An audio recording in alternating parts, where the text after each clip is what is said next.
Now, I joke about that, but it's pretty normal for every family to have some sort of dysfunction because relationships are messy. They are absolutely messy. There are moments in our life that are going perfect and well and everything's clicking and you're like, yes, this is how it should be. And then there's other times that you're just struggling, just pulling people along. What is happening? Why am I struggling? Why are we struggling? It should be easy. There's nothing happening. But for some reason, we're just not communicating. We're not connecting, whatever it is. But you guys know that it helps in a messy relationship. It helps when there's tensions and when there's problems. It helps to have some grace and it helps to have some patience. And you know this, but do we always do this? Probably not. I don't. If you always do this, please, afterwards, come give me some pointers because I suck at that. Patience and grace aren't always at the front of my, this is the way I should react. Usually it's vengeance and how do I get back at you? You know, that's usually the first thing that I think of. How do we do this? I think there's nothing wrong personally with saying that we're not perfect, we've messed up, we're in a fight, we don't communicate well, we need to do things differently. I think that's great to say those things. Because that's the first step in fixing anything, is realizing that there is something that needs to be fixed. All right, let's keep going. Next verse. It says, so Jacob took the food to his father. My father, he says, yes, my son. Isaac answered, who are you? Esau or Jacob? If you didn't know, Isaac is blind. Jacob replied, it's Esau, your firstborn son. I've done as you told me. Now here is the wild game. Sit up and eat it so that you can give me your blessing. The second point that I want to make when we talk about dysfunction is that participating in dysfunction is a choice. You choose. At this point, Jacob is dressed up like Esau. He is literally wearing animal fur on his neck and his arms from the goat that they killed, because apparently Esau is that hairy. He's so hairy he has to do this. Like, he even says to his mom when he's preparing this, there's no way, I'm not the same build as Esau. She says, I've got it taken care of. We'll take the skin of the goat, we'll wrap it around you. Isaac will never know. We'll get one of his old shirts, we'll put it on you, we're good. He's made dad his favorite dish. He's serving it to his blind dad. He is full on participating in this deceit. There is not a hesitation moment here. And after eating it, Isaac gives Jacob the firstborn blessing, which usually means you get the honor and the inheritance. This is a big deal in their custom and their faith. This is huge. When we talk about participating in dysfunction, Jacob went all in. And when we have an opportunity to continue to participate in dysfunction, we have a choice as well. We have a choice every day. I teach a Crucial Conversations class. We've been taking a break for about 6 months, but I teach it at the Mill Creek campus, and it's a 4-week class on how we handle conflict and speak to each other in ways that spark movement versus just continuing the cycle of dysfunction. But one of the analogies that I use is I take various balls like this, and these are tennis balls because that was the first one that I found. But we take these balls, and these represent to me the choices that you guys have. If I were to take this ball and throw these balls into the audience, I'm not going to because I don't want to accidentally hit someone in the face and then ruin your Sunday morning. But if I were to throw this ball and one of you guys catches it, you have two options at this point. You can either take the ball and throw it back to me, or you can keep the ball. Those are your two options. There's not a third. You can't say, well, I could eat the ball. No, you could eat the ball, but that's a different sermon. You have two choices to make. Take or give back. And when we talk about dysfunction, when we talk about when people throw metaphorical balls at your face, and it might sting, it might hurt, but then you have that ball in your hand, you have two options. You can fling it back and whip it as hard as you can and hopefully injure them just as bad, or you can take what was thrown at you, realize that if I continue to throw it back and forth, the cycle will repeat because then they'll take it, oh, I'm going to get you back, and they'll throw it back at you, and it just goes back and forth like a tennis match. Versus taking it going, you know what, I'm going to stop this. I know what you did. I am not excited about what you did, but I don't want to continue this process. I want to find out why you did this. Why did you throw this at me? What can I do differently? What can you do differently? It changes the narrative when you give grace and you give mercy.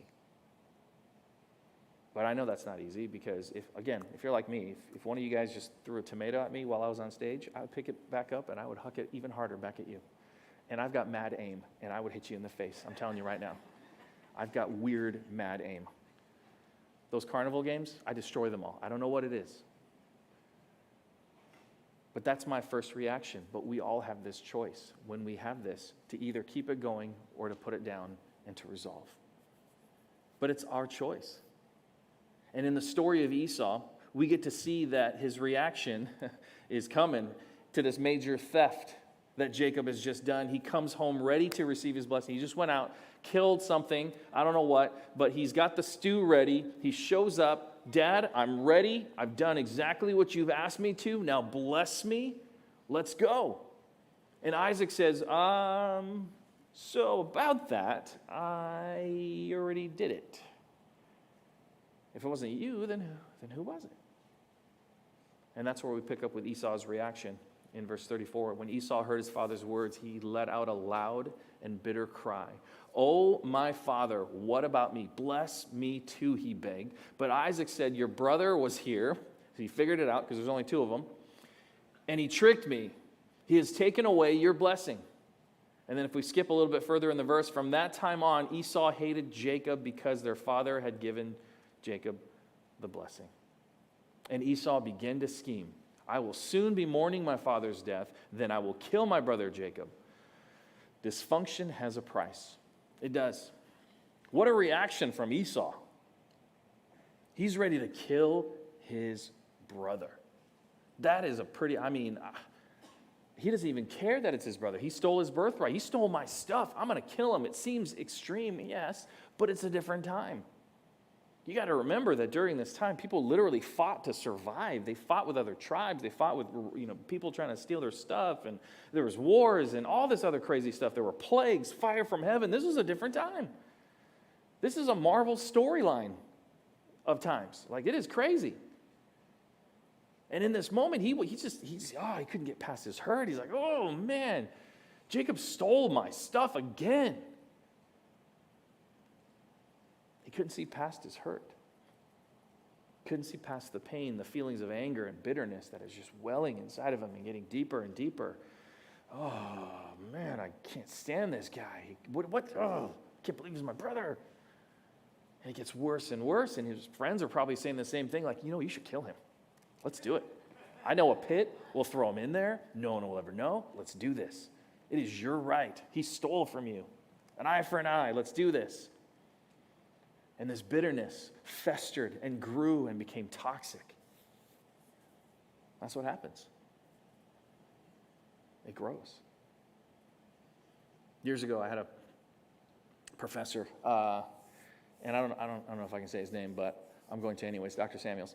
He used to call us stupid during class. Like he was all my biology courses, and he would ask us a question and we would answer it, and if we were wrong, he'd be like, nope, that's wrong. What are you, stupid? Now, it was kind of funny at first because we were like, is he joking? But then we realized that he was really serious. Like he would call us just terrible, terrible names. He was just like, you're so dumb, you should quit, you should drop out. Like it was bad. Like we were like, what is happening right now? He's not educating young minds. He's wanting me to educate how to make him disappear, like it is bad.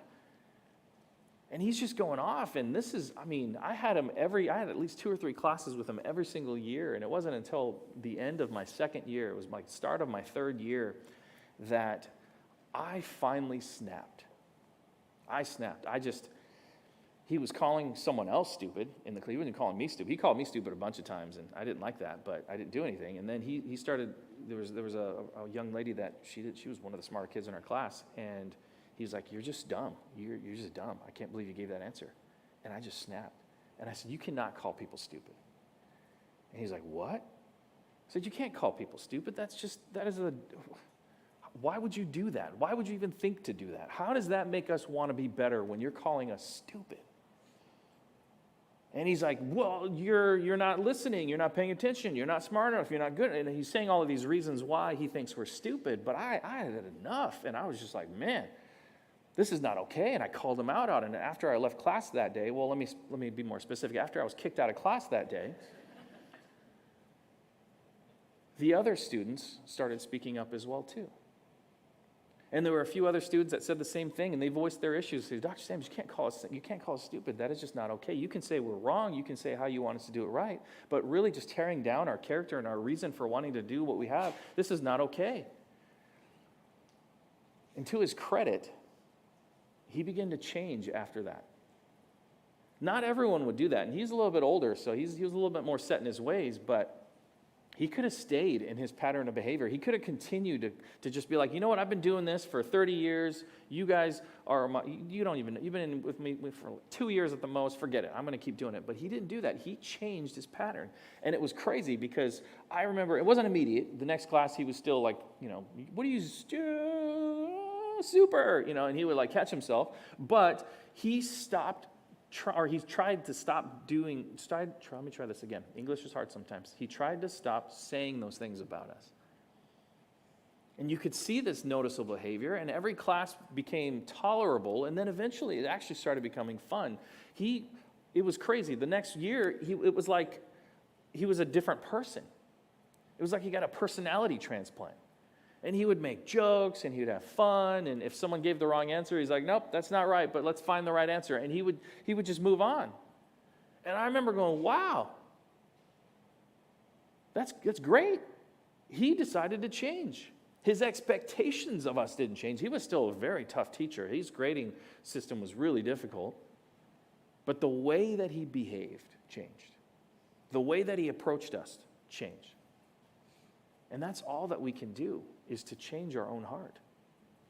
And I'm going to hit a little bit more on that. We all have the same choice in our heart. You can be like Esau and vow revenge, which I'm not going to lie is one of my struggles and sometimes kind of fun. But when I knew Paul would laugh on that one because it's fun for him too. He's like, yeah, that is fun. And sometimes I feel like it's my duty to avenge those that are wronged. Like, I need to stand up for these people, but I've grown in that feeling of it as I'm getting older and older that I don't need to be that person. I don't need to even have anything resolved. If I'm wronged, I don't have to be resolved. It's not on me. It's on me to make sure that my heart doesn't grow bitter from the situation. And when we talk about dysfunction, I know it's easy to just be like, you know what, I'm just going to throw passive-aggressive barbs. I'm just going to throw, these little bits here and there. I'm going to leave a note on the fridge. Hey, clean your dishes, please. And you become a little bit passive-aggressive. And you could do that, or you could stop that behavior and address it. So what do we do? Well, the fourth thing is fixing dysfunction only comes from a heart change. And that's what I mentioned in the previous point. Your heart has to change. And you do that through Jesus. I was playing dodgeball, and I know there was dodgeball mania for the junior hires on Friday, but I was playing dodgeball one time, and if you guys didn't know this, I'm pretty decent at dodgeball. And I had this ball, and there was a group of people standing around like a school of fish, and I was the orca that was going to just take them out. And I had like all of these balls in my hand, and I just let one fly. And I threw it pretty hard, I'm not going to lie. I hucked it because, you don't want them to dodge it. You want them to get hit, and then they're out. So I hucked it, and as I threw it, you saw these people, they just kind of move out of the way. And there's one young lady standing right in the middle of it. She was hiding behind everyone. And that ball hit her square in the face, like just right in the tip of the nose. If it was slow-mo, you would have saw it wrap around her head, and she immediately falls backwards. Tears flow right away. Just starts bawling her eyes out. And I felt terrible. I did. Even though that was a great shot, I felt terrible. Because the young lady that I hit, I had tension with her. Like, we didn't quite get along. I've known her for years, and our personalities just didn't fit right, and we always seemed to bicker and argue, and it was just one of those relationships where you just knew that you weren't going to be friends. So it was like a double whammy. It was almost like, oh, James did it on purpose. He doesn't like this girl, so he's going to tag her in the face with a dodgeball. Oh, he's so mean. And immediately I just felt terrible. I didn't even finish the game. That's how bad I felt. I just walked off the court and started walking towards her to make sure that she was okay. And I walked over to her, and she's crying, and all her friends are looking at me like, we will avenge her, like they had that look. And I walk over, I'm like, I'm so sorry. I did not mean to hit you. I just threw it at the group, and it's like the perfect storm. I'm so sorry. I didn't mean to hit you in the face. And I walked over expecting her to just let me have it. You suck. We always had tension. You did this on purpose. You've always wanted a chance to physically harm me here. And I'm just waiting for all this. And instead, I met with, James, it's okay. I'm not mad. And now I'm confused, which is a good way to do it, right? When someone's like super mad and you confuse them, they're like, huh? And I'm like, what? So you believe me? And she's like, yes. I said, okay, cool. So honestly, when you threw it for a second, just for a second, I was mad. But then I thought, you know what? I doubt he did that on purpose. And when I saw you walk over to me, I knew that you didn't. It was confirmed. You didn't just keep playing. You stopped, took yourself out of the game, and you made it right. And that's when I knew. She chose to de-escalate the situation. She could have made it worse and made me feel worse and had her friends, yell at me as well too. But she chose to change her pattern of behavior. She chose differently. She chose a different heart. And our relationship actually got a lot better after that. We actually became somewhat friends after that moment because we kind of saw in each other just a different level of maturity. But I get to choose my actions. You get to choose your actions. We don't have to continuously let the pattern of behavior be the reason why we behave the way that we do. Saying things like, it's not my fault, I reacted the way that I did because I was provoked, that doesn't fly. Because the truth is, it doesn't matter what the other person says or does, you choose to be the person that you are. You choose to be mad, you choose not to be. You choose to retaliate, you choose not to.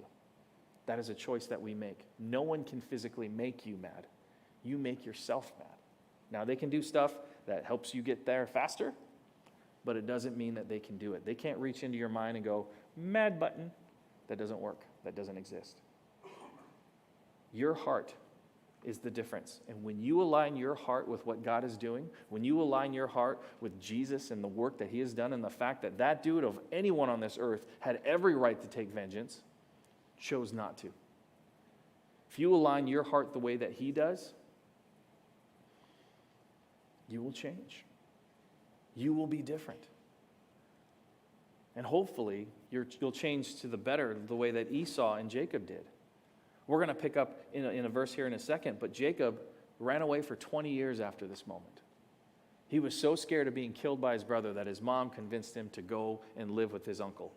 So he does. He marries 2 women, accumulates all these riches because God blesses him in everything that he does. And 20 years later, he decides, I want to go home. I want to live where my family lives, where we have settled.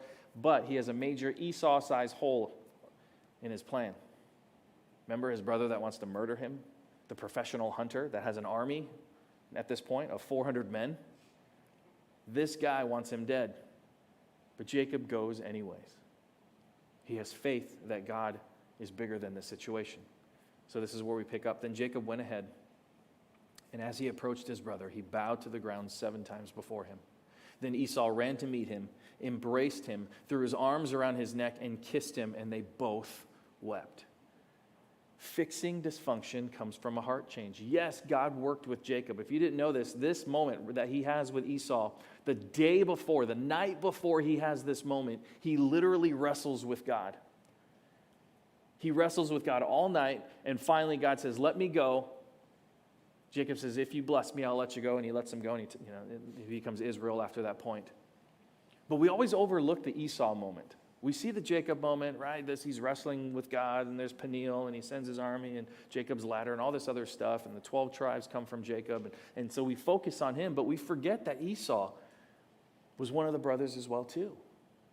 Esau is part of the line of Abraham. And he came to meet Jacob with an army of 400 men. You don't show up with an army of 400 men unless you're ready to wipe out some of these people, if not all of them. Esau's plan was most likely to show up kill Jacob, claim what is his. Everything's now back to zero. To carry out this 20-year vengeance plan that he had. But when he gets to within eyesight of Jacob, when he sees Jacob, his brother, and he sees Jacob just kneel before him 7 times, where Jacob says, I am not going to fight with you, brother. I'm at your mercy. If you choose to kill me, then you choose to kill me. And he's kneeling before his brother.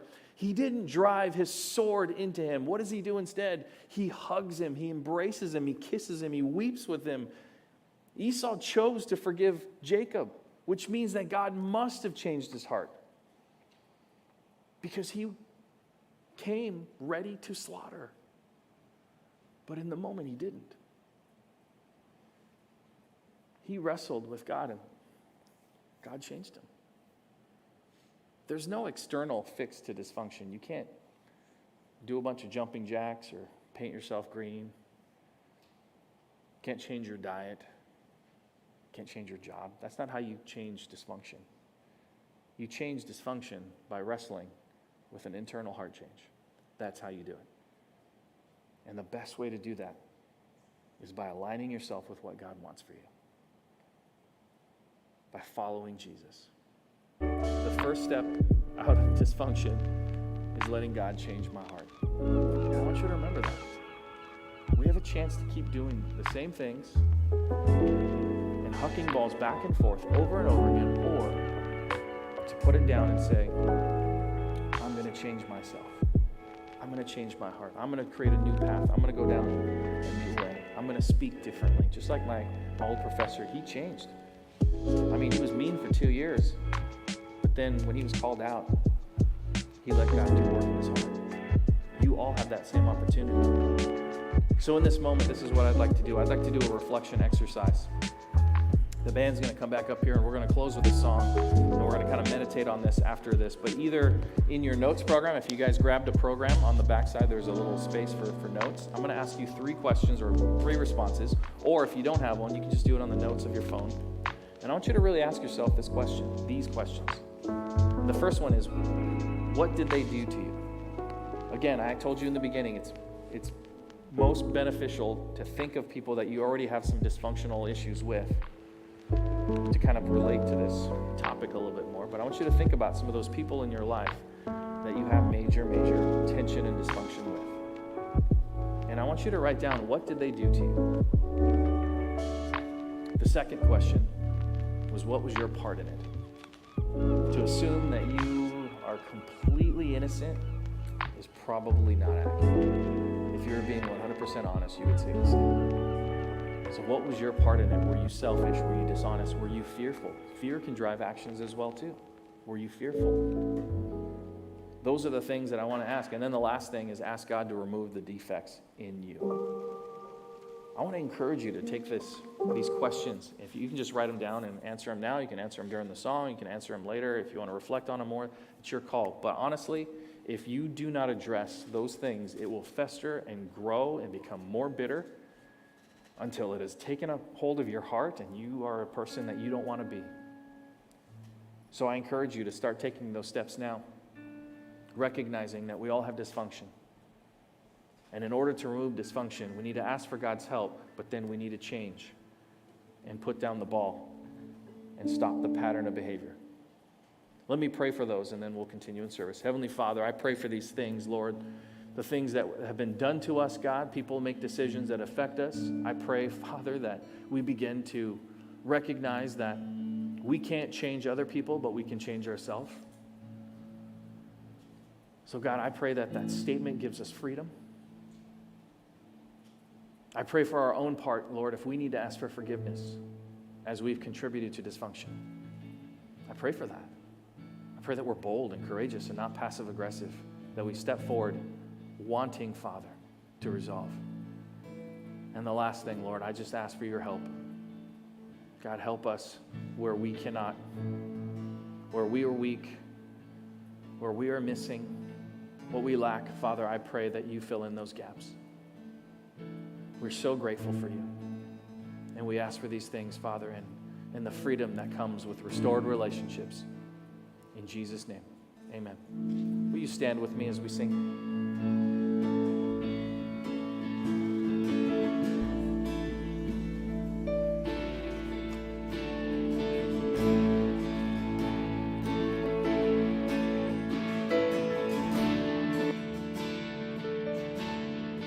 Christ is my firm foundation, the rock on which I stand when everything around me is shaking. And I've never been more glad that I put my faith in Jesus, 'cause he's never let me down. He's faithful for generations. So why would he fail now? He won't. He won't. And I've still got joy in chaos, and I've got peace that makes no sense. So I won't be going under. I'm not held by my own strength, 'cause I build my life on Jesus, and he's never let me down. He's faithful in every season. So why would he fail now? He won't. He won't. He won't fail. He won't fail. He won't.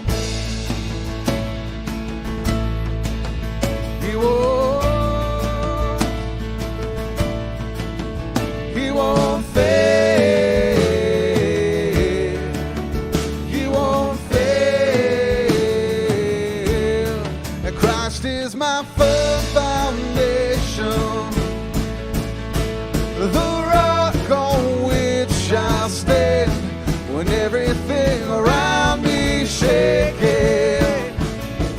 And I've never been more glad that I put my faith in Jesus, 'cause he's never let me down. He's faithful for generations. So why would he fail now? He won't. He won't. He won't fail. He won't fail. No.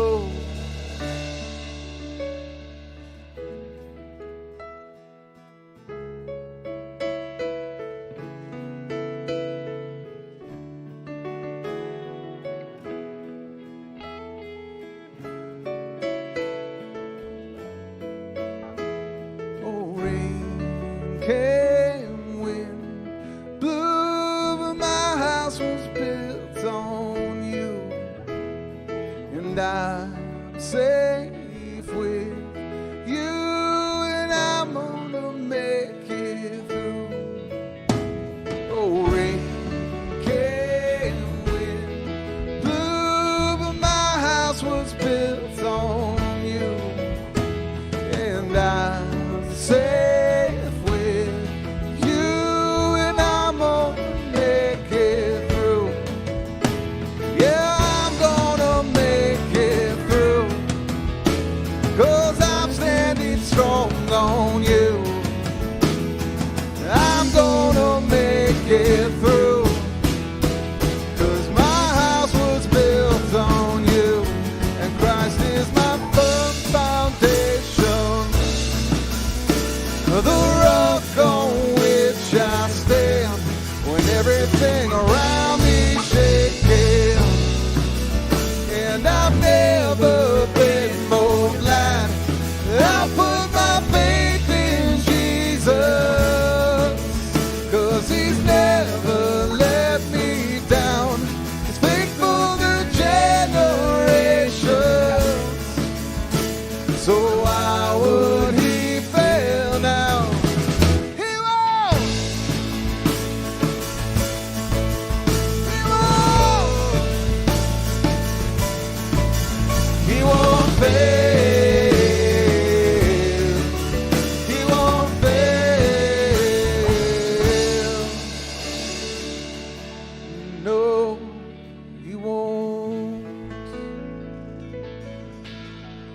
thank you for coming today, and thank you for worshiping with us this morning. Have a great rest of your day.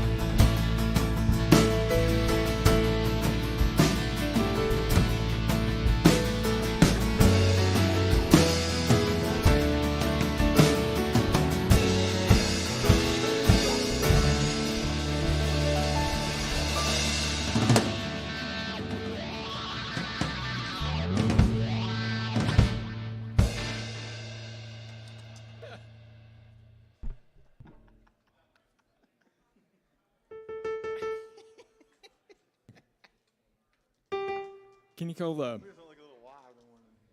I accidentally turned it on. When we come back up and I turned on my volume, I was like, oh, that was weird. I was like, oh, I couldn't figure out the wall was on. So, when we finish, when you say, all right, have a great week, we'll go 1, 2, 3, 2. He won't fail. Yeah, that's probably a good one. Yeah. Hey, man. Hello, my name's Matt. Nice to meet you, man. James. James. Yeah. So Matt's the other. He's like the cool worship leader.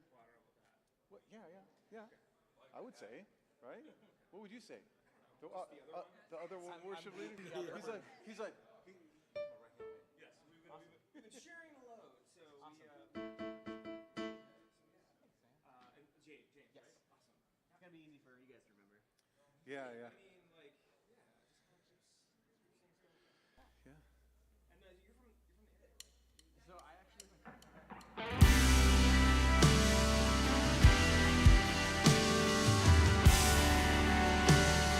It's affordable. Kirkland, and it's more affordable, for sure. Yeah, Kirkland in a studio apartment. No, it's still like It ridiculous. feels like a studio apartment. It's about the square footage of a studio apartment. Oh, wow. But it is a 2-bedroom. So. No, that's funny. You wouldn't go last week, right? Yeah. It was good. It was good. It was. I made a rookie mistake. Down. And didn't change my Off. batteries. And they use.